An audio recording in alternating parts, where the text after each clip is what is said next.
முதலமைச்சர் திடீர் கள ஆய்வு இதை பற்றியானது உள்ள என்ன மாணவர்களுடன் கலந்துரையாடி இருக்காரு. உங்களுக்கு தெரியும், மாண்புமிகு முதல்வர் அவர்கள் ஒரு கிளீன் கவர்மெண்ட் கொடுக்கணும் அப்படிங்கிறத மைண்டில் வச்சுக்கிட்டு எங்கெங்கே நல்ல நிர்வாகத்தை நடத்துறது, எங்கே நல்ல உணவு தர்றது அப்படிங்கிற அடிப்படையில் திடீர்னு இந்த மாதிரி ஆய்வுகளை பண்ணுறேன். எங்களுக்கே அவர் கிளம்புறதுக்கு 10 நிமிஷத்துக்கு முன்னாடியே தெரியும்.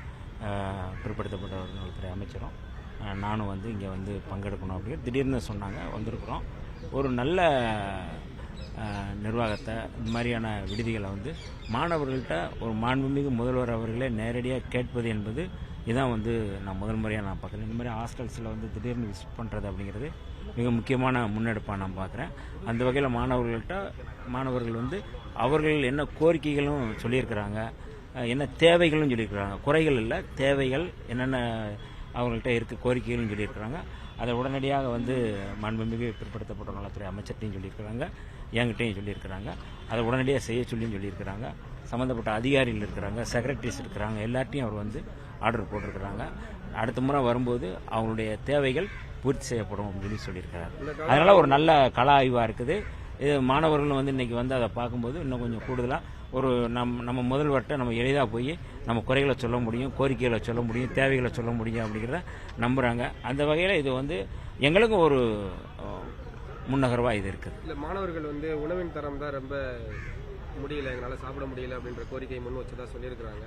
அதுக்கு முதலமைச்சர் அவர்கள் என்ன உறுதிமொழி கொடுத்திருக்காரு? நல்ல உணவு கொடுக்கணும், அதுதான் முக்கியமாக நம்ம சரி பண்ணணும் உத்தரவு கொடுத்திருக்காருங்க. அது உடனடியாக சரி பண்ணப்படும். இந்த கள ஆய்வு, திடீர் கள ஆய்வு தொடருமா அடுத்து? ஏன்னா கடந்த வாரங்களில் குழந்தைகள் நல மருத்துவமனைக்கு போயிருக்காரு. இப்போ மாணவர்கள் விடுதி எல்லா துறையில இருக்கக்கூடிய பிரச்சனைகளை அந்த மக்களை நேரடியாக சந்திச்சு பார்க்கும் பொழுது தெரியுங்கிறது மாண்பு முதலமைச்சர் அவர்கள் களத்திலே பார்த்து கேட்கிறாரு. இது உண்மையாக தமிழகத்தில் மட்டும் இல்லை, இந்தியாவிலே ஒரு புதுமையான ஒரு விஷயம். இது மாண்பு முதலமைச்சர் எடுத்திருக்கிறது. மாணவர்கள் மத்தியில் அவங்களே சொல்றாங்க, எங்களை முதலமைச்சர் எங்கிட்ட கேட்கிறார், அவர் நேரடியாக என்ன பிரச்சனை சொல்லுங்கன்னு அவரே சொல்லி கேட்கிறாரு. அது மட்டும் இல்லாமல் அவங்க சில பேர் சொல்றதுக்கு தயங்கினா கூட நேரடியாக எல்லா பகுதியிலும் அவரே போய் பார்த்தார். கிச்சன்ல இருந்து, டாய்லெட்ல இருந்து எல்லாம் எப்படி தண்ணி வருது எல்லாமே அவர் நேரடியாக அவர் போய் பார்த்தாரு. ஸோ பார்த்துட்டு இந்த இடத்துல இந்த தப்பு இருக்குன்னு அவரே ஒரு அட்ரஸ் பண்ணி சரி பண்ணக்கூடிய வேலையில் உடனடியாக பண்ணுங்கிறத உத்தரவு போட்டிருக்காரு. அதிகாரிகிட்டையும் சரி, எங்ககிட்டையும் சரி, ஒரு அண்ணங்கிட்டையும் சரிங்க, எல்லாட்டையும் ஒரு அமைச்சராக நீங்கள் செய்ய வேண்டிய பொறுப்புகள், அந்த மாணவர்களுக்கு உண்டான தேவைகளை செய்ய வேண்டியது உங்களோட முதல் பொறுப்புன்னு சொல்லியிருக்காரு. ஸோ அதை நாங்களும் உணர்ந்து நிச்சயமாக செயல்படுத்துவோம்.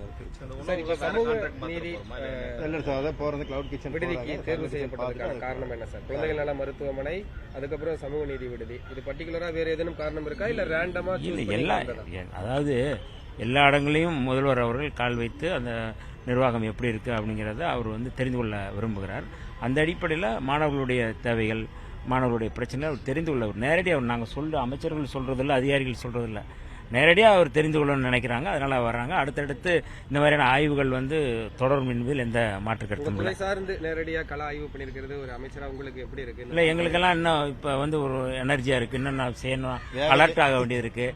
திடீர்னு வர்றாரு, திடீர்னு நாங்கள் வேற எங்காவது இருந்திருந்தோம்னா என்ன இருக்கும் அப்படிங்கிற ஒரு அலர்ட் இருக்கு, ஒரு விழிப்புணர்வு ஏற்படுத்தக்கூடிய ஒரு இதாக இருக்கு. அதனால் கட்டாயம் மாண்புமிகு முதல்வர் அவருடைய இந்த மாதிரியான விசிட்ஸ் நாங்கள் வரவேற்கிறோம். நாங்கள் எங்கள் துறையில் வேகத்தை அதிகப்படுத்தக்கூடிய சூழ்நிலை இருக்குது, நிச்சயமாக பண்ணுவோம். தேங்க்யூ.